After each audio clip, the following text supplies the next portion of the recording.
Say. How's everybody doing out there on Tuesday? I hope everybody's having a great Tuesday. We're almost through it all already. Hard part's over. Just gets easy from here on out. You know what I mean? Easy street. I see you. Turn in right now. Who's ready to talk about some sports? You want to talk about some sports? Who want to talk some sports? I don't know you do. Is that right? All right. Let's talk about some sports then, shall we? Huh? You better quit playing with me. Rawr.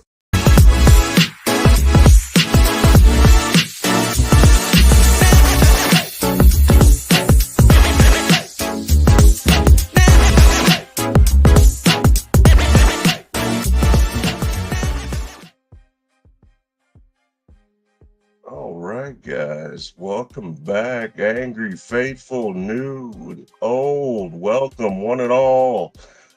All and everyone together in one place. Well, last night had some games.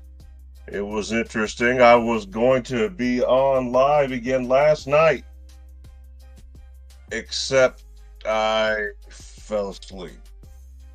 And I contributed a little bit in the chat, but that was the most I could do. I am sorry. So sorry. But yep, I tried.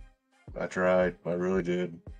I wanted to be able to stay awake and do my thing, but with my unique sleep schedule, it makes it difficult at times. But nonetheless, I'll make sure that I'm here every day, same bad time, same bad channel, to have a new, different, and engaging conversation with you, the people. And I thank all you guys, new and old. And I know you love hearing me say this, and I love nothing more than to say it every time. But if you haven't done so already, and I know that for a fact 75.3% of you haven't done this yet, I'm going to need you to go ahead and hit that subscribe button. Follow it up with a tap on the like button, a slight nudge on that notification bell, and then don't hog all the fun to yourself and share with a friend. Share with a lot of friends. Share with all your friends. Make some new friends because you shared it. Never know. Last night, Chiefs made it look easy. That game was never close. But you know what? Honestly, never expected it to be. I thought it would be a good game. But Chiefs are a lot to handle. There's a reason why they are the defending champions. And it's not because, they're lucky. No. Mahomes, you see, he possesses what all the greats have possessed at one time or another. He's got that thing. He's got it. The intangibles. Those variables that you cannot measure and you can't prepare for. You can't account for them. They're not trained or taught. You just have them. Another example is Caitlin Clark. She's got it also. Wayne Gretzky had it. Ken Griffey Jr., he had it. Michael Jordan, the GOAT, had it. Tom Brady had it. Joe Montana had it. See what I'm saying? Kobe Bryant had it. And it's one of those things that extended beyond just the playing field. It was like a lifestyle. Kobe made it out a whole Mamba mentality.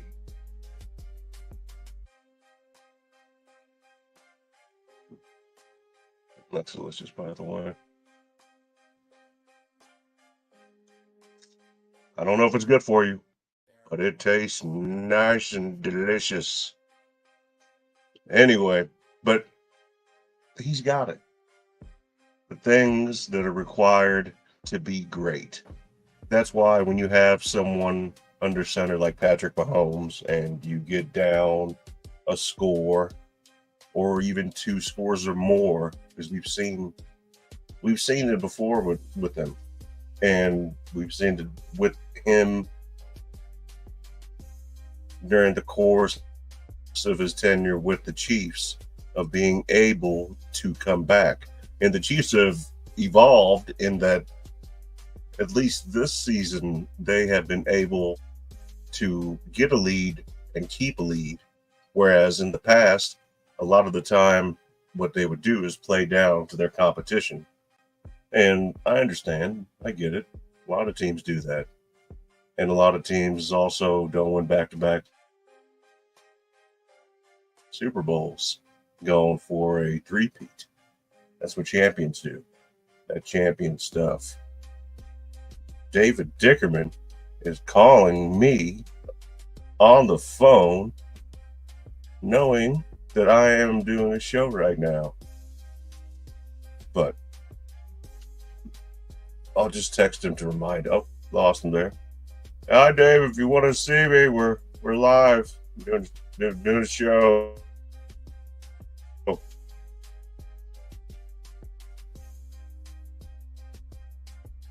It's 2:00.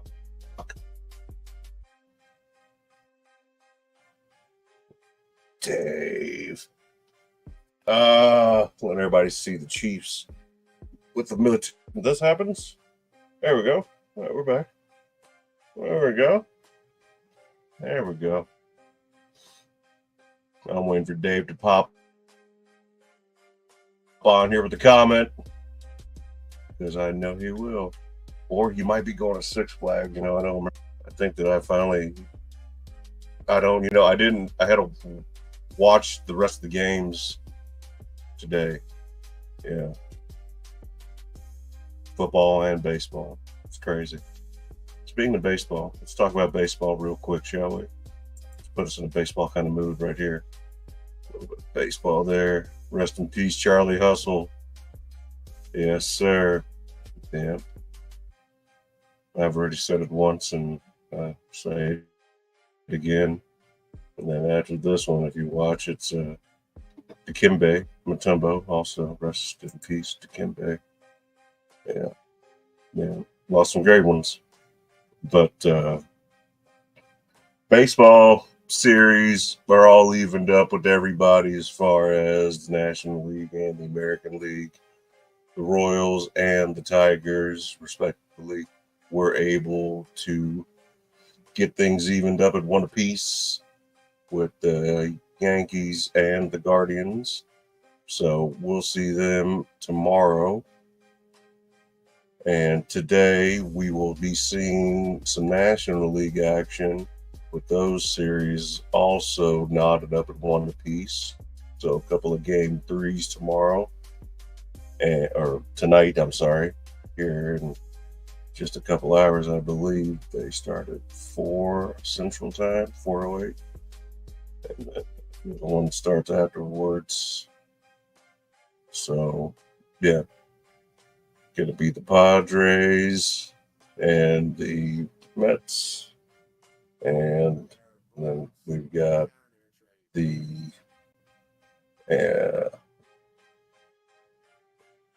Dodgers.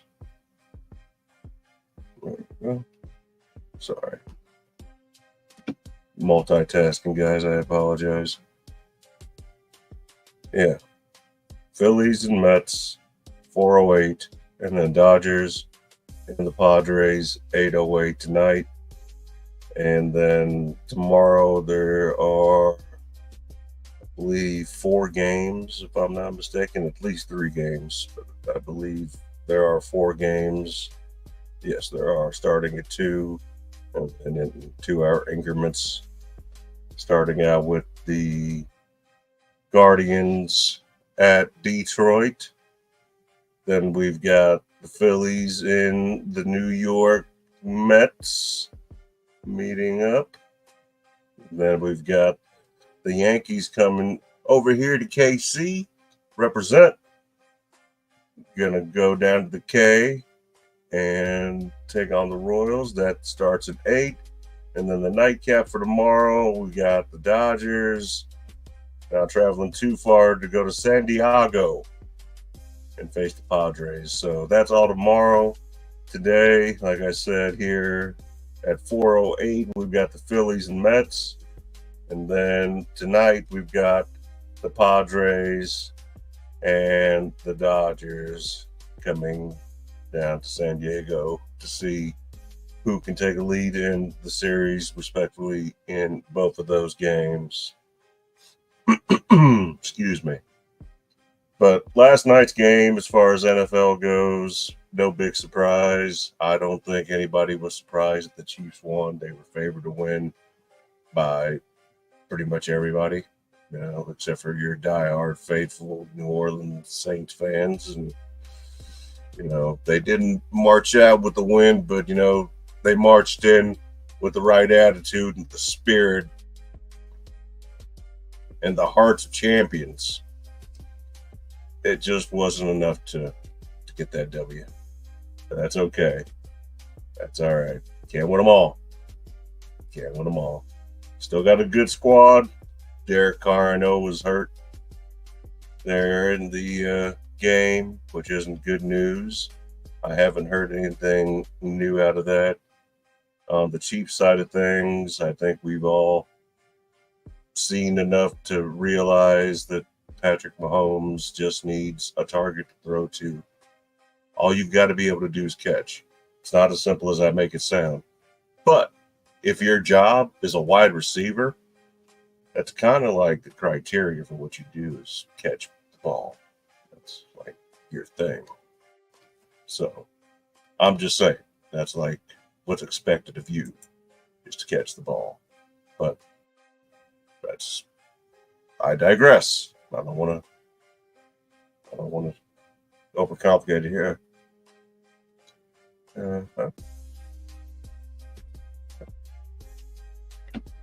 Hold on, guys. 1 second. Let me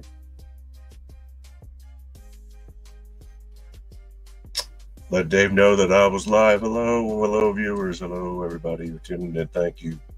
You just missed me responding to Dave, who is excited as I am about the influx of new viewers coming into the channel. It's a movement. It's a movement. And we appreciate every one of you, and thank you. We have goals, and without you guys, we wouldn't be able to reach them. So thank you for helping us do what we enjoy doing what we love doing, and giving me something to do personally, because otherwise, instead of talking about sports, I'd either be watching them or possibly playing on an Xbox Series X 1 terabyte, even though we got the new one coming out here in the next 2 weeks to compete with the new PlayStation. So we'll have to see the reviews. I know Johnny's got himself one of the new PlayStations. Chris has one of each, so he's Mr. Fancy Guy with the big beard, all the high-tech stuff, all the cool toys. And what do I get? Energy drinks. Chiefs running game, Kareem Hunt, pretty unstoppable all night. Over 100 yards rushing. Almost looked like the Kareem Hunt of old until the incident that he had with the elevator and the young lady. But as they say, people deserve second chances. People should be forgiven. That's what the good book says. I don't necessarily disagree with that, depending on what you did. If you're a pedophile, then I don't know about you. Category, we're not forgiving that. But I don't want to get off in the woods too much. We've got time. We're going to actually educate today. Today's going to be the class on football, NFL style. We're going to learn about defenses and offenses and what they mean. So the next time there's a game on, like Thursday's game, you're going to be the smartest person in the room, because you're going to know exactly what everyone's talking about. if you don't already. I know we have some of the smartest subscribers in the nation on this channel right now, but there's no such thing as too much knowledge. And you know what? As much as this is for entertainment, it is educational if you can learn something. Diablo 4, what do we got here? Diablo 4 expansion is out. That's what Dave's doing. Nice. You have to let me and everyone know how that's going, Dave. Are you trying to show off? Is that what this is? Is this a show off competition now? That's not with you guys. Dave works hard, and he deserves to play hard. Today is his day to play hard. There we go. And then, let me get back in here, guys. Bear with me, because I had some notes that I actually made out. Yeah. Mr. Organized, which we'll get to in a second. But before we do that, back to the Chiefs. Still no word, no new signings as of right now. Right now. Nothing new has happened. But, like I said, I still feel like getting Amari Cooper would be the way to go. Honestly, he's been a class act wherever he's been, and he's produced.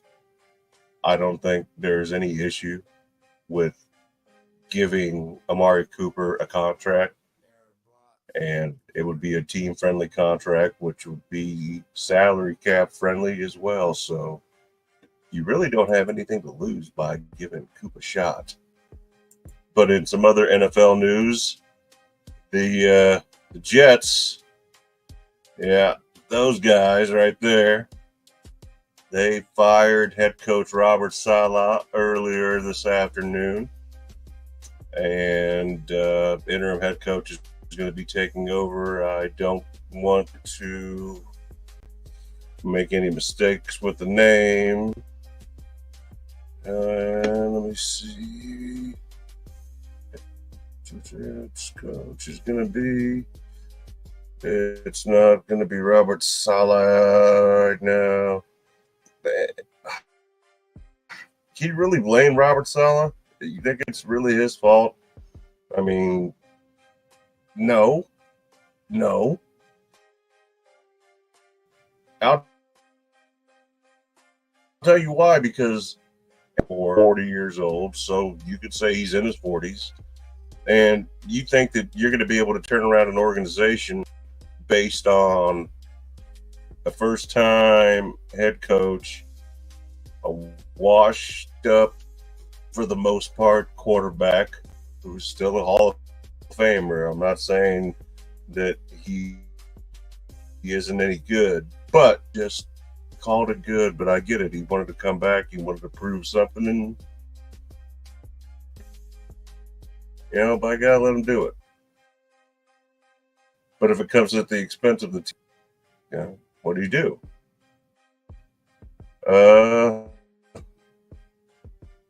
In the Jets organization, I mean, being a Jets fan's got to be a tough thing. I wouldn't know. Being a Chiefs fan hasn't always been an easy thing either, but it's always been a lot more, the Jets, you can expect the Jets to disappoint you every year, and that hasn't changed. And I believe the defensive coordinator, Jeff Ulbrich, will replace Saleh on the interim basis, and that is according to team owner, Mr. Is it Rudy Johnson? Like Johnson & Johnson? Like Johnson & Johnson? Yeah, like the pharmaceutical company, amongst other things. Yeah, that guy. Yeah. So that's what's going on until they get another coach. What do you think? You think maybe Belichick? Yeah? You never know. Who knows? It's the Jets. The Jets are unpredictable.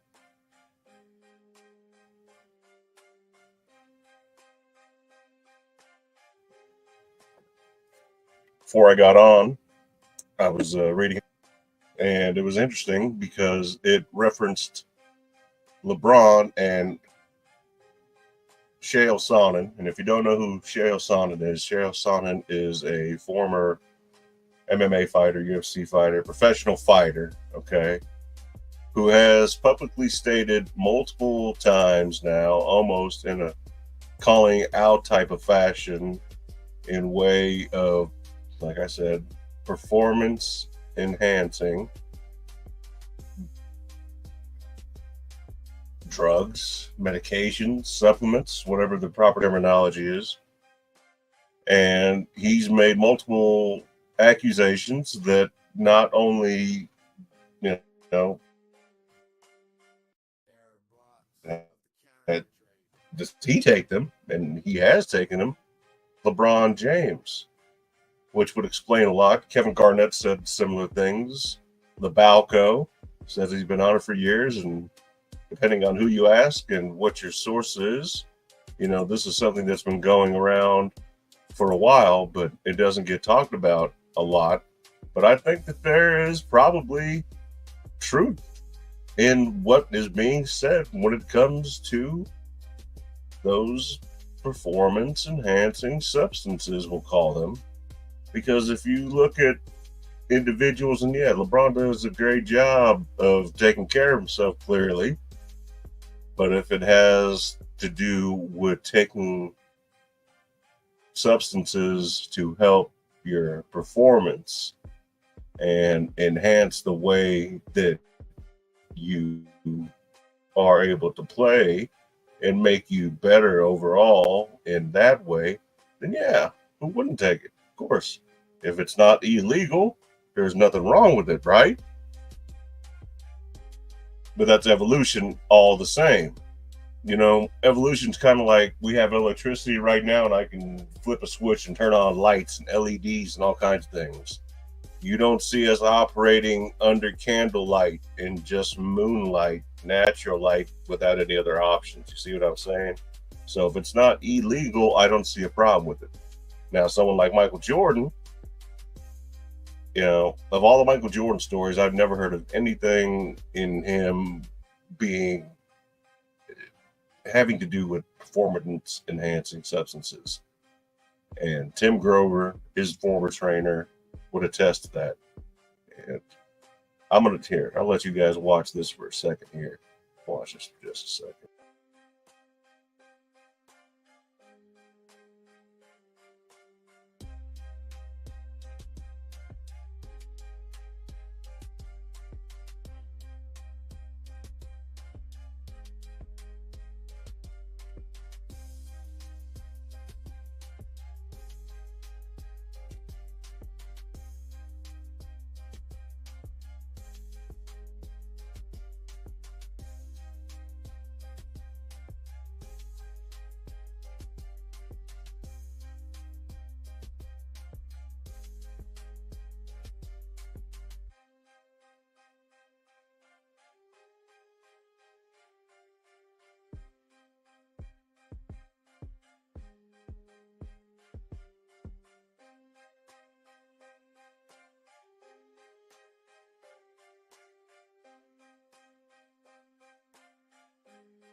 do this.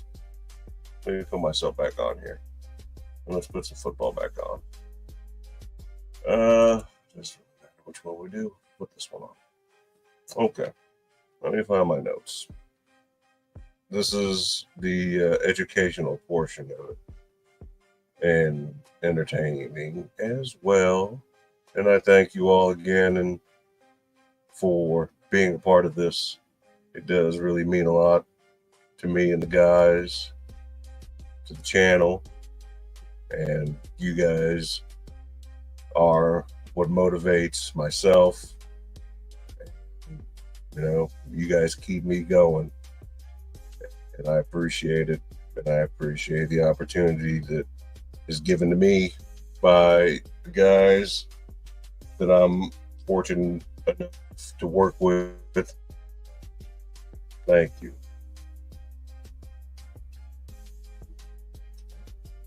Now, as Jimmy Johnson would say, let's talk about some glory hole football. Let's talk about some defense first. In the NFL, we're going to keep it simple. We're going to talk about man defense first. That's basically and it requires a strong individual coverage, skilled player in order to do it effectively against teams with fewer receiving threats. So if you're playing a man coverage defense, you are having a talented, athletic individual on the defensive side of the ball that is able to parallel their offensive threat accordingly and not allowing them to be effective, limiting them, if not eliminating them as a scoring threat. Next, we have a zone defense. That's when defenders cover specific areas of the field rather than individual players. So you've got zone. I like to think of it more as a grid. When I was playing, and I didn't play in the secondary, we had gaps. And I'll talk about gaps here in just a little bit. I'll explain what that means. But when it comes to a zone defense, the defenders cover specific areas of the field rather than individual players, and it helps defend against short passes, running plays, but it may leave gaps for deep throws, so it have its vulnerabilities when you go to a zone defense. And you've got to be able to make sure that if you're playing zone, you're playing the zone correctly. You got to have the right personnel in place in order to have an effective zone defense. Blitzes, got to have a blitz. Now, I'm not telling you to blitz every down, but blitzing is an aggressive strategy to where an additional player or players rush the quarterback. This is meant to disrupt the offense, but leaves fewer defenders in coverage, which can be risky. It's a gamble. Live by the blitz, die by the blitz. You guys have heard this before, and it's a true thing. You've got to be able to plan it and have it coordinated strategically to a science. Okay? That's how it's got to be when it comes to the blitz. Now, I'm not a big fan of it, but the prevent defense, you know, it focuses on preventing long passes, usually used when the offense is close to scoring. But you sacrifice stopping short gains. But the purpose of it is to keep the game within reach, but it also will prevent you from potentially winning the game because you're compromising. You're still allowing yards, but you're not allowing the big play. So the prevent defense, I'm not a big fan of it. And, you know, it's one of those things to where I think it's more or less, and I'd say more, designed to prevent you from scoring. But my opinion, cover two, you got two safeties, you got them split into halves on the field with the corners covering the flats. Good pass defense can be vulnerable to deep passes But there again, you've got to have the right people in the right places, and you got to have good coaches to develop these players, and you got to have the right players to be developed. So it all goes hand in hand. And a cover three is basically three defensive backs covering deep, thirds of the field. Okay, so you split it in threes with linebackers covering the middle. So it's a balance of a pass and run defense, but it can be exploited by a quick pass, West Coast style offense, which we'll get into when we talk about offenses here in just a moment. But the cover three, the cover two, they're effective. And like I said, you've got to have the right personnel in order to run these defenses. And not to mention, you've got to be disciplined. You've got to have good coaching, good coordination, great practices, and execution. And you've got to be able to show up when it comes down to it. Now, I think the next one, and, it's kind of one of those things. The cover three defense, the three DBs and covering the field in thirds, and then the cover two, you can incorporate the nickel with it to where you've got five defensive backs in the nickel, which, if you're not familiar, a nickel is five. So you've got five DBs out there, and most of the time it's used against pass protection, most frequently, and it adds coverage but reduces the run stopping ability. I'm going to double down on that, and, I'm going to add the dime into that as well, to where you've got six DBs on the field used in obvious passing situations. It maximizes the coverage but leaves the defense very vulnerable to the run and play action at the same time. So you've got to be careful when you're playing nickel or cover three, and whether or not you're running a cover two or a Tampa two. The difference between the Tampa two and,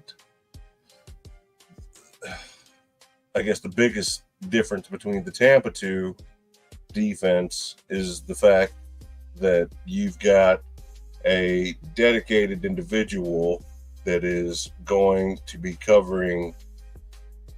You got coverage in the back to make sure that what the defensive backs and your safeties are honed in on their assignments, while you've got that extra lineman that's going to be able to do his job in way of minimizing any potential gains, by the offense, i.e. quarterback, running back. So the Tampa 2 is an extension of the cover 2 defense. And, you should have a solid foundation for understanding some common and effective strategies when it comes to the basics of football. The nickel defense, like I said, 5 DBs, defensive backs, nickel backs, number 5, hence nickel, and they're on the field, often used against the teams that pass frequently. Same with the dime, 6 defensive backs, dime back, okay, on the field, used in obvious passing situations. And you can mix it up with a prevent, but like I said, it's one of those deals to where it's not necessary. You could also have, we could talk about, for example, let's go 4-3, where you have 4 defensive linemen and 3 linebackers. It's a nice balanced attack against the run and the pass. Whereas the 3-4 defense, you have 3 defensive linemen and 4 linebackers, and it offers more flexibility, and it could disguise blitz as well, but you've got to have the right personnel. It all comes down to personnel and skill set. That's the biggest thing. Okay. You got to make sure that you are able to have the right people in the right places and play to their strengths, just like anything else. So I hope that gave you a little bit of insight as far as defenses go.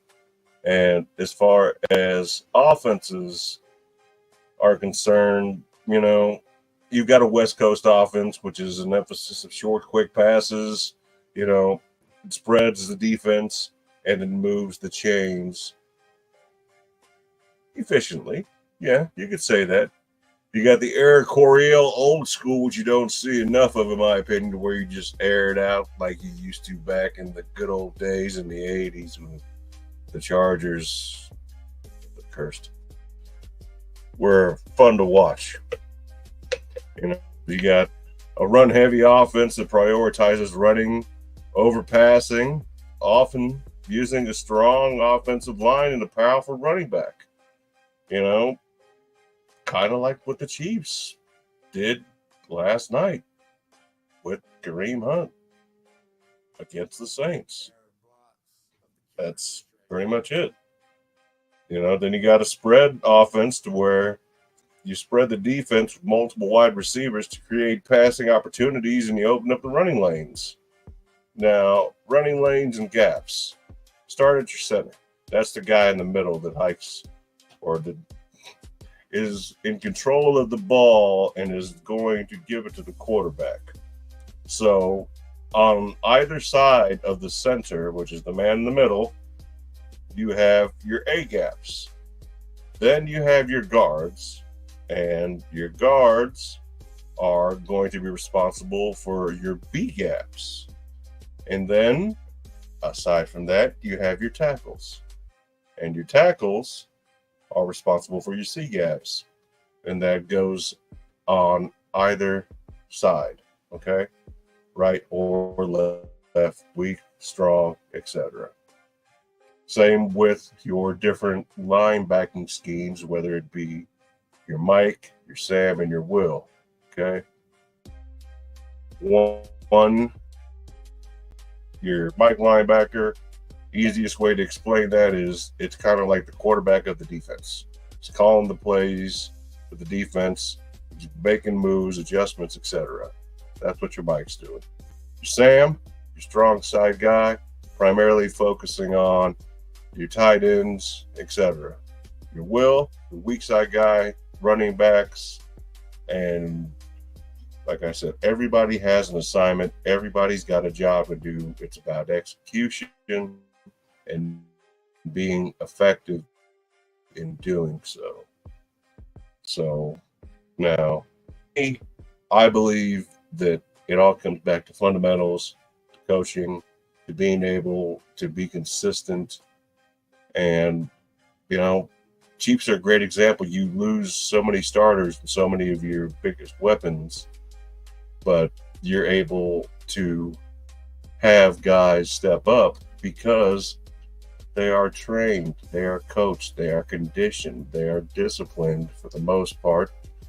And there's a reason the Chiefs are 5-0. And I don't want to be bold and curse anything, but if ever there was somebody that was going to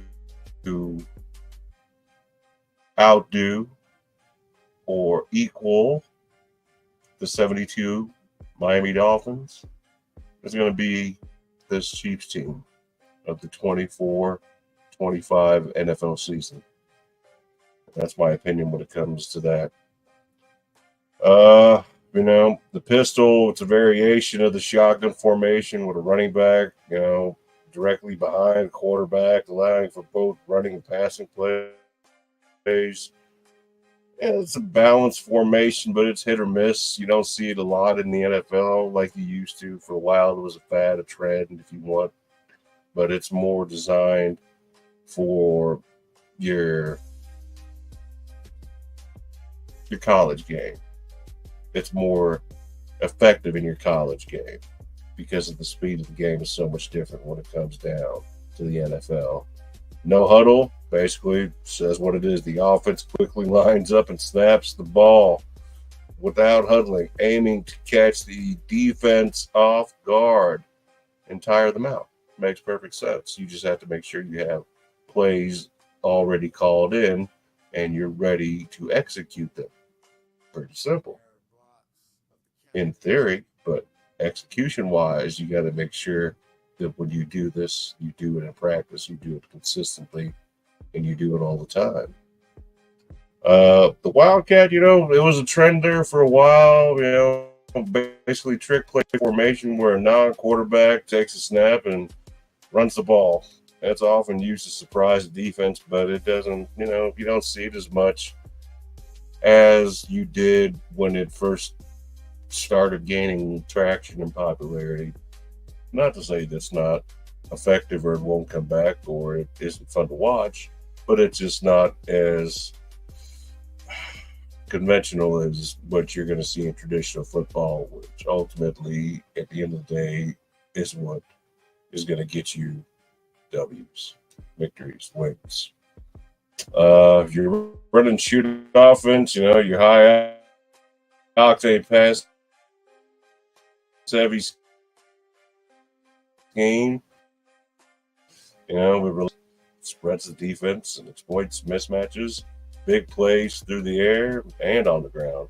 It's just a matter of, like I said, execution. It's all about execution and having the right people. It's about being able to have the right people in the right places and them knowing their job, their responsibility.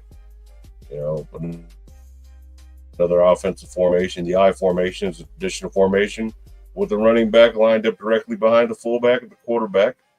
And it's great for running plays, especially if you got a great fullback and a strong running game. Shotgun formation, the quarterback stands a few yards behind center, allowing for better vision and more time to throw the ball. Pretty self-explanatory. It works well. You just have to have the right guy to do it. The single back formation, you got one running back behind the quarterback with multiple receivers to spread things out. It offers great flexibility for both running and passing. Then, of course, you have the empty backfield, and you got no running backs, only wideouts and tight ends used for clearing passing situations. Excuse me. And,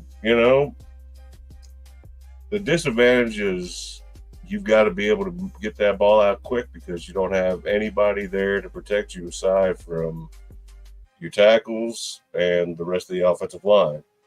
So it makes a difference. And,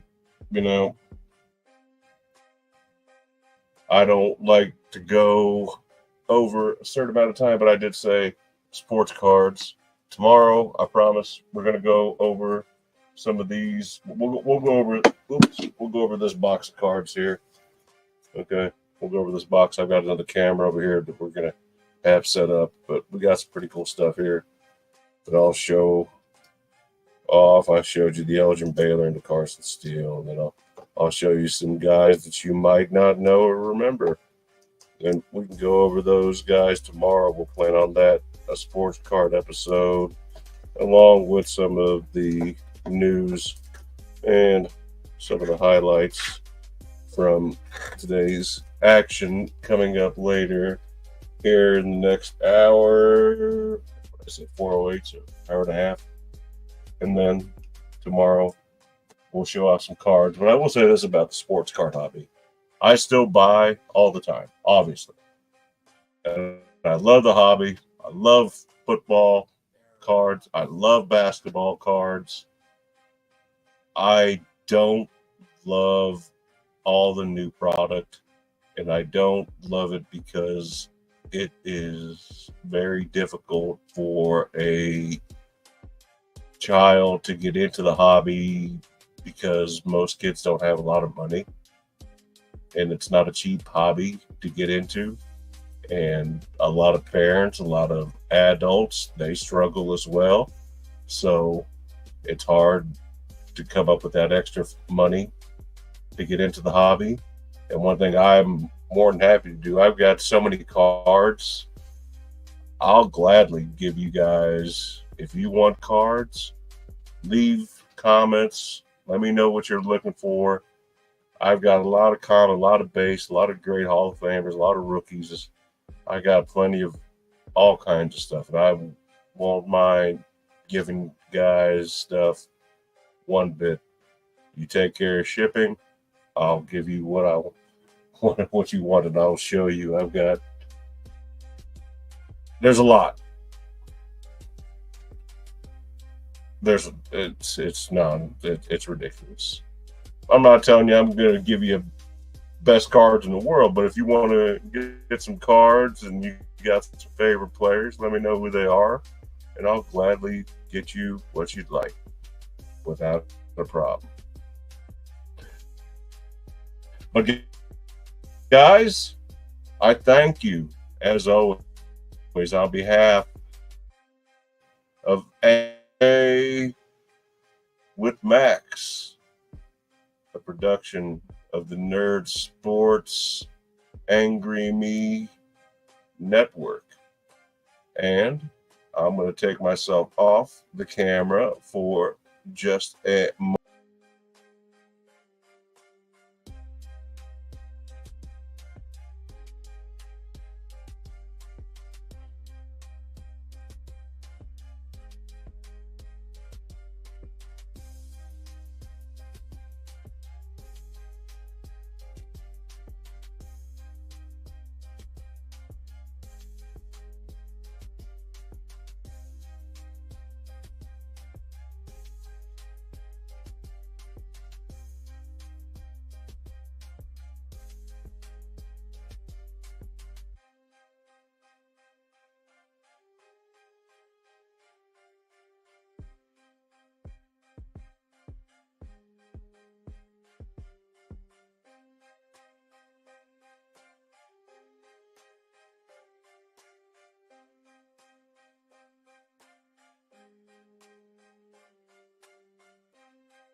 Where is he at?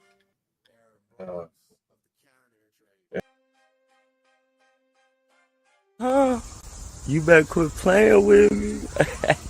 Rawr.